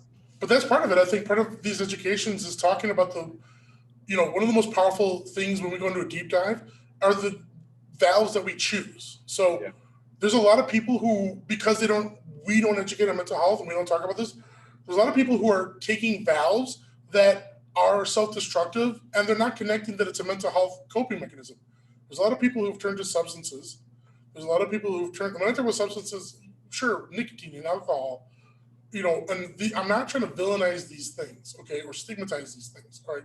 When I talk about nicotine, alcohol, marijuana, when I talk about hallucinogens, when I talk about things like food, these are not things I'm saying are evil and bad and you should feel ashamed. What I'm telling you is that a lot of times if you find yourself leaning to these things, there may be a variant in which, because you're not connecting your mental health experience, these coping mechanisms are stopgaps that you may elect not to use if you're on a pathway to getting mental health treatments. And treatment can look like better self-care or even clinical level. So anyone who finds themselves doing these things, because even stuff that's called self-harming, like cutting, and things where there's deliberate eating disorders that aren't connected to a neurological connection, if you find yourself binging and purging, and find yourself doing it, from compelling yourself to do it, because there's certain levels of eating disorders that have a genetic basis too. Any sort of thing where you're trying to deliberately make yourself feel better is not something that we want to shame, because that valve may be something that's keeping you stable. And even though it could be somewhat harmful to your body, it's just for lack of a better tool. And there are other tools and there are other options. That's part of an education process. We cannot just sit here and say, don't do drugs, because that doesn't, Yeah. who gives a shit? You know what I mean, Josh? Oh, no, Carl, you kind of hit the nail on the head. Like, that's one thing that sort of I was thinking about too, that I wanted to mention in my last little segment there is none of us here, I mean, I think you can clearly tell by the way our lives and our stories are unfolding in this little podcast here, that none of us have shit figured out. Like, we're not saying that we're experts. I have no clinical background in any of the things that I talk about. It's just literally a conversation to have hopefully more future conversations about this topic. And that's all that I hope to bring to this table. Is I don't want anybody thinking that our team, as awesome as it is, has everything figured out, because we don't. Every day is something new for all of us. And we're all learning right now in this pandemic too, that we have to cope in the best way that we know how. And, sometimes we have to lean on certain things that we're just accustomed to. But the number one thing though, that has helped me out and anybody that I've spoken to is having a conversation just about real life shit, like it doesn't have to be, it's okay. Like we always say, it's okay not to be okay. So it's also okay to talk about that too. And I'm not saying I'm perfect. None of these people on this panel will say they're perfect. We just want to be able to help somebody who is in need, and that's all we're really hoping to do. I think that brings me into first, well, thank you, Josh. Second, welcome back, Al, as we're closing out here today. I think that brings us down to sort of the closing point here. Project R.E.D team is, to be perfectly graphic, Project R.E.D team is not just a circle jerk to say like, hoorah, military and service members, and feel good about it and wave a flag and that's that. We're in to do some work, and that work is education. And that's what we can do here. We can't provide the direct clinical services. Everyone needs their own individual path when it comes to that level of support. But Ryan, I just, sort of want to pitch to you on sort of the aspirations of Project R.E.D team are to help others learn the conversations. And so why don't you just sort of take us out on those thoughts, Right. about what Project Yeah. R.E.D team can do. So you just saw on screen May 27th. That's May, right? 5? Yeah. What month are we in? You don't know anymore. I have no clue. May 27th at 1:30 p.m. Central Standard Time. We're doing it's going to be virtual, right, Mike? Correct. We don't want to get arrested. Right. It's going to be a virtual education. It's going to be the Project R.E.D focus. So we kind of change some of the words we use and things like that to make this variant. And we really deep dove into kind of some of the similarities across the different cross sections. But we have it down. Mike's been grilling me for the last week. Oh yeah, we've been training. Training for battle. I'll be teaching that. Al, I just wanted to show you real quick. I am part of the FDNY, So I know Hey. That's awesome. I'm an honorary NYFT. Just wanted to throw that out there. Sorry. But yeah, the big thing is education. Right now, what you're seeing is the action side of it all. Everybody on this call is ready to move forward and take that action. But we train how we fight, no matter what cross section you fall into in this category. That's something we all live by. We train how we fight, so that's how we're gonna attack this mental health thing right here too. To me, it is a fight. I'm sick of the phone calls. I'm sick of hearing it. And like everybody else here said, you guys just said, who was it, Josh? You were just talking? Yeah, we don't have our shit figured out. Not every day. I don't. I personally don't. Sometimes different valves don't work. Sometimes a workout isn't something I feel like I'm going to do today. It's just not there. So we don't have it figured out. But what we do have is examples, life lessons, and we have a cross network of people.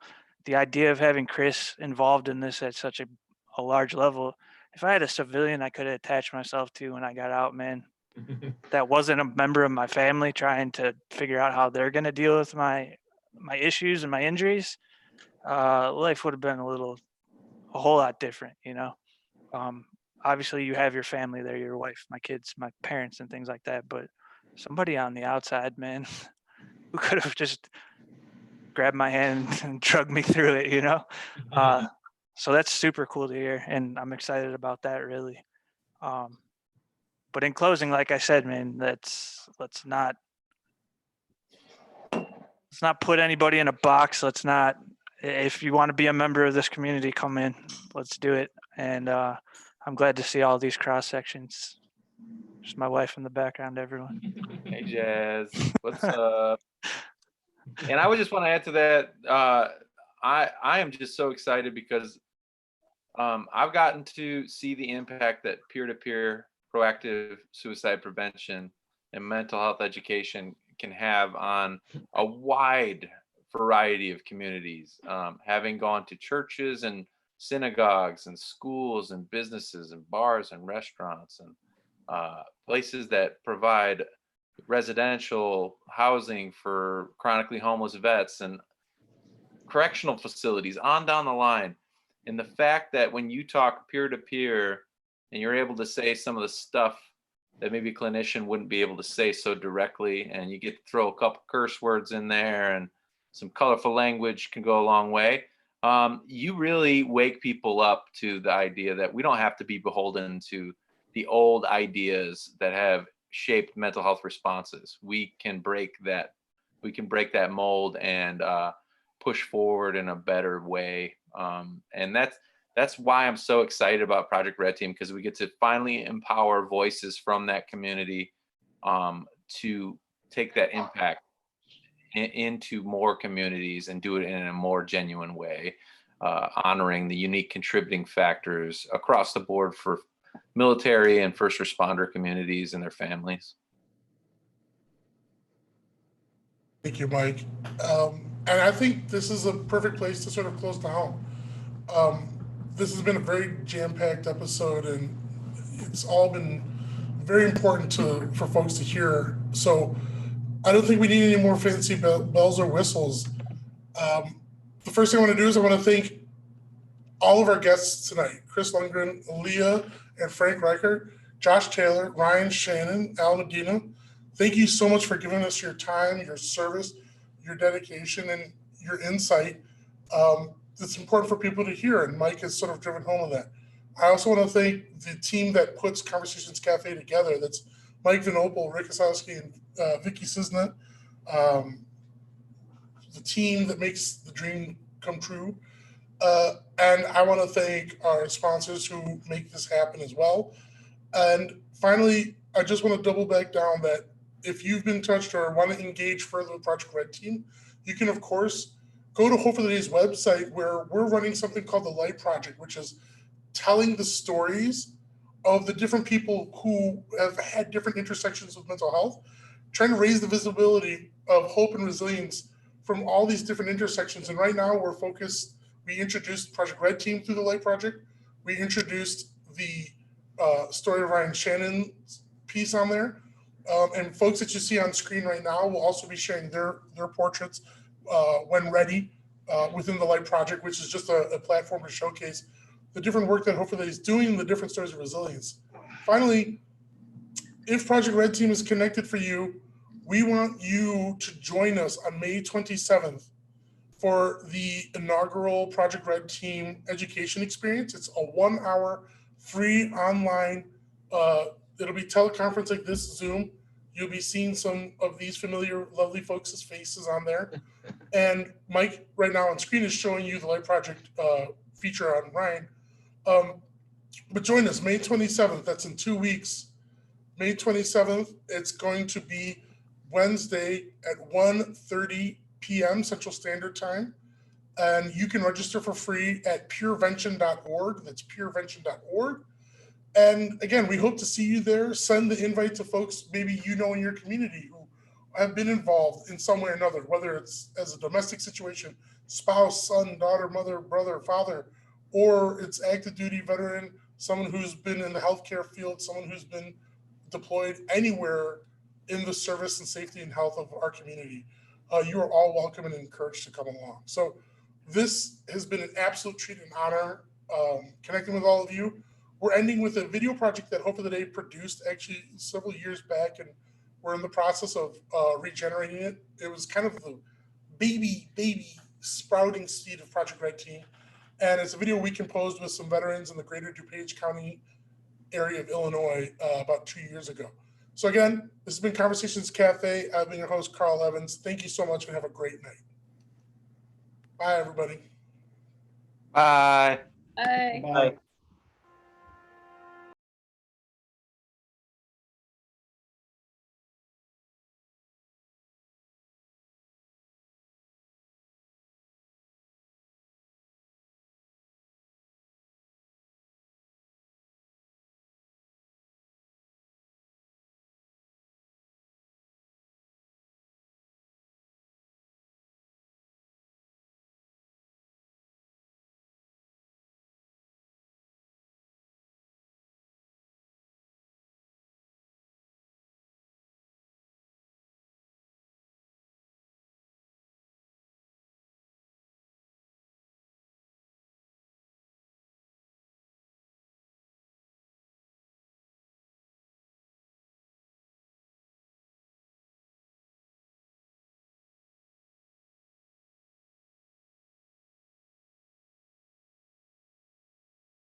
It's easy as a veteran to feel alone and separate yourself from everybody else that's around you.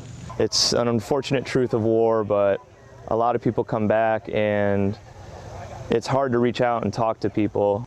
I actually myself am a 2-time suicide survivor. There was no transition at all from going from active duty towards the VA. I spent 2 years of my life actually suffering and actually sliding down into depression. My PTSD actually worsened. And then in April of 2012, I actually had my second suicide attempt.